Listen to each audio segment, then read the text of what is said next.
Qué bueno que están con nosotros de nuevo, porque vamos a seguir hablando, platicando. Y nosotros nos hemos propuesto ahora, Domingo, no nomás predicar, sino enseñar. Nuestros videos son tratando de mostrar más información, pero que pueda llegar a ti, que sea fácil de ver, para que puedas establecer bien cuál es el Evangelio, establecer bien qué dice la Biblia acerca del Evangelio y acerca de cuáles son esas buenas nuevas para ti. Y desde luego para nosotros, a veces entre nosotros nos gozamos mucho de lo que recibimos, pero es haciéndolo, compartiéndolo contigo. Así que Domingo, bienvenido, qué bueno que estás con nosotros. Nos gusta mucho de tener tu experiencia, tus conocimientos y que nos des un mensaje que tú sabes cómo llega a esta gente y cómo lo necesita esta gente. Sí, hay algo que siempre me impresionó en palabras de Jesús. Dice, todo aquel que fue enseñado de mi Padre viene a mí.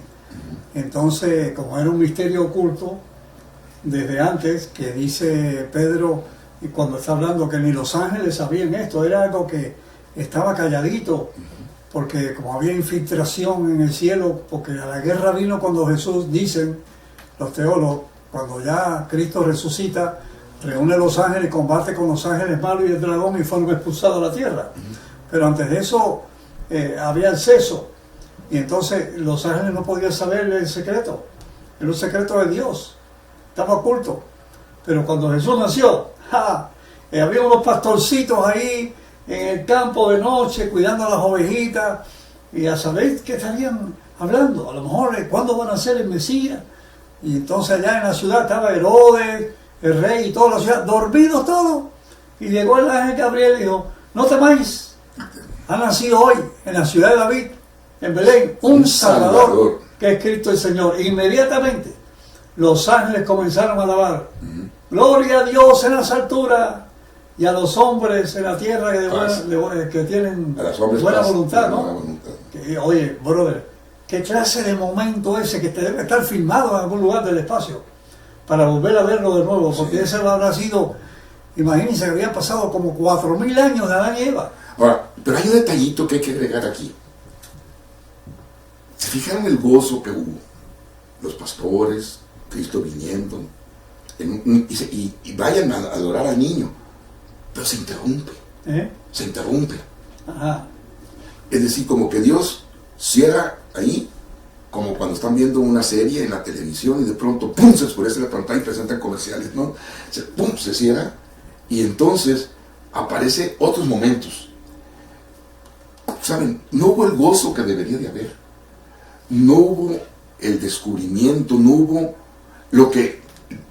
tanta euforia, podríamos decirlo así, como digamos en palabras modernas, porque no estaban preparados. Bueno, no, pero no solamente eso, acuérdate que él nació en un pesebre. No, es perfecto, pero... ¿Quién va a buscar ahí al Hijo de Dios? No, pero espérate, pero hubo gentes que oyeron los ángeles. Claro. Estuvieron ahí, después de 2 años, en 2 años, estuvieron los Reyes Magos, que conocemos como los Reyes Magos, vino el testimonio. Pero ¿por qué razón no fue un gozo continuo, no se hizo grande, como decimos en México, el chisme, ¿no? ¿Por qué no? Porque no estaban preparados para entender que iba a venir. Pero ¿por qué no estaban preparados?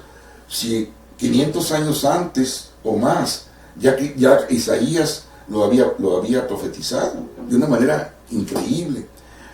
Pero hay que estudiar esto. La venida de Cristo tiene que ver con la gracia, ¿no? O sea, Cristo era el portador de la gracia, lleno de gracia y de verdad. Vino, nos dice Juan 1, para que nosotros anduviéramos de gracia sobre gracia. Pero la gracia es escandalosa. La gracia que les habló Isaías, fíjense muy bien, 720 años antes de Cristo, Isaías les dijo que ella era un salvador, que ella era un redentor, y habló en tiempo pasado. Normalmente los profetas hablan en tiempo futuro, pero Isaías en diferentes lugares les habla en tiempo pasado. Isaías 43, por ejemplo, dice: yo ya soy tu redentor, yo ya soy tu salvador, yo borro tus pecados, no me acuerdo más de ellos, los pongo en el fondo del mar. Y después les dice: mira, como yo borro tus rebeliones, borro tus pecados, cuando vayamos a juicio, acuérdame que ya te perdoné. Está tremendo eso. Isaías 43, 25 y 26. Pero en tiempo pasado.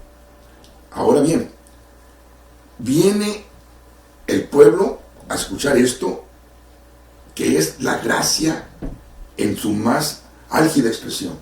Él ya era redentor, él ya borraba los pecados, fíjense nomás, borrar los pecados y no acordarse más de ellos, que cuando fueran a juicio, es decir, cuando te enfrentaras ante la vida eterna, él ya la tiene dada por ti. Pero el hecho es que no lo hicieron, entonces no estaban preparados. De tal manera que 120 años después, ya lo hemos dicho aquí, 120 años después viene Jeremías y les dice, acuérdense del nuevo pacto, y les da lo que dijo Dios acerca del nuevo pacto, y los tiran a la letrina. Y entonces Dios los lleva, como les había dicho en Isaías 120 años antes, iban a ir al exilio, y fueron al exilio 70 años.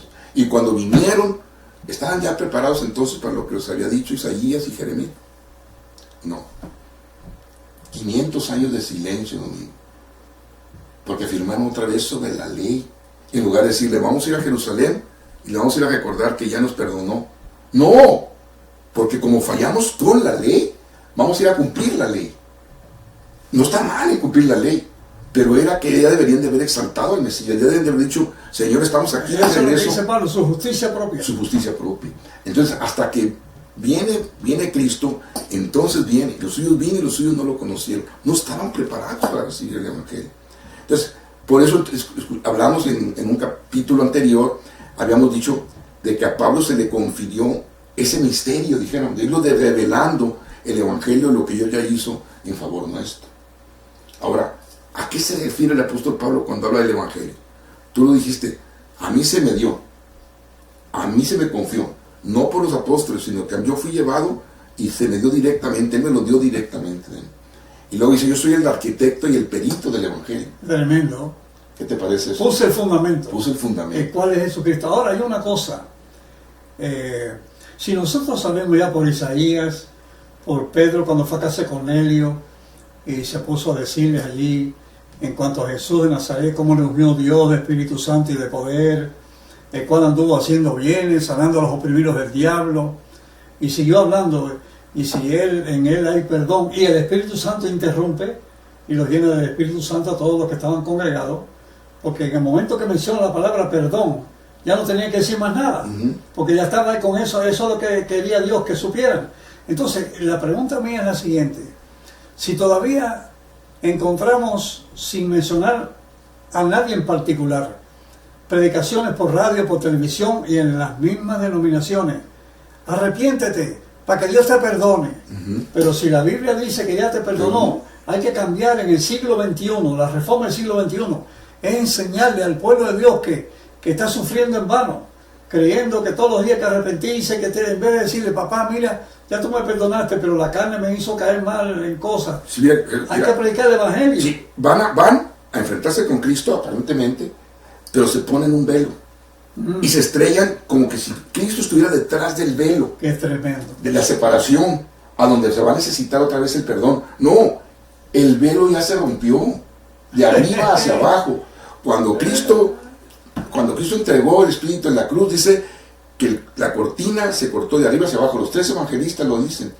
Y esa cortina rota significaba que ya no se había pasado de una parte a otra parte. Es decir, que ya se había ejecutado el perdón. Hebreo lo explica, al ponerse ya como ofrenda y haberse cumplido todo perfectamente, una sola vez y para siempre, el tetelestai de Juan 19, entonces ya se cumplió perfectamente, la cortina se raja, entonces ya está el perdón. Ya no tenemos que ir por un velo. No, acuérdame que ya te perdoné, le dijo Isaías, yo ya soy tu redentor. O sea, ¿cómo podemos retrocederlo? ¿Cómo podemos ponerle fecha de vencimiento a la gracia o al perdón? Si no, yo no digo que no pidas perdón, yo no digo que no te fijes en todas las leyes morales, las normas morales, en enseñas a tus hijos, perfecto, está bien, pero lo que tiene que ver con la gracia y con el Evangelio de gracia y de paz, tiene que ver con lo que ya hizo Cristo, perfecto una vez y para siempre. Y acuérdate que Hebreos 10, fíjate, a los hebreos les dijo, dice, cuando Él se hizo ofrenda, ya no quedó como sumo sacerdote, sino quedó como ofrenda, se entregó perfectamente de una vez y para siempre, y nos puso del otro lado de la cortina. Lo dice Hebreos también. Al ponerlo del otro lado de la cortina es que ya se ejecutó el perdón.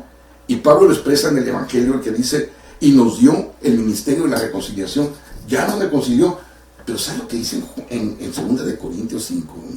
Dice, Ahora ustedes reconcíliense con Dios. Ella nos reconcilió y le dio el ministerio de la reconciliación. Ahora somos los embajadores ahora. Dice, sí, y al que no era pecado, lo hizo pecado por Bueno, nosotros. ahí está el misterio, lo que estamos aclarando.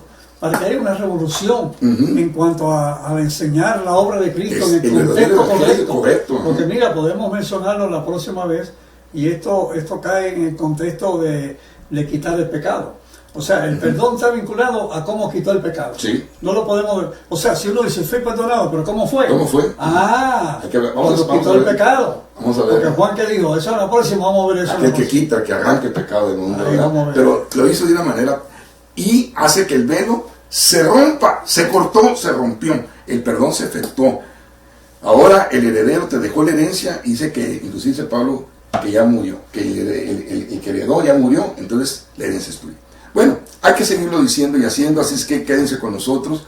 Vamos a continuar. Acuérdense bien, tomen nota, porque hay mucho más que hablar acerca de lo que Dios nos dejó como un legado espiritual muy grande. El Evangelio de paz, el Evangelio de Cristo. Nosotros queremos despedirnos de ustedes, diciéndoles que no se les olvide darle like, allí si nos están viendo por YouTube, suscríbanse, para que esto pueda trascender a más personas. No se les olvide, eso nos ayuda mucho y nos ayuda mucho a ustedes, no porque ganamos dinero, acuérdense, nosotros no lo tenemos monetizado, sino que el motor de YouTube hace que se lo pueda llevar a más personas. Así es que contamos con ustedes y queremos que estén con nosotros la próxima vez. Que Dios nos los bendiga ricamente.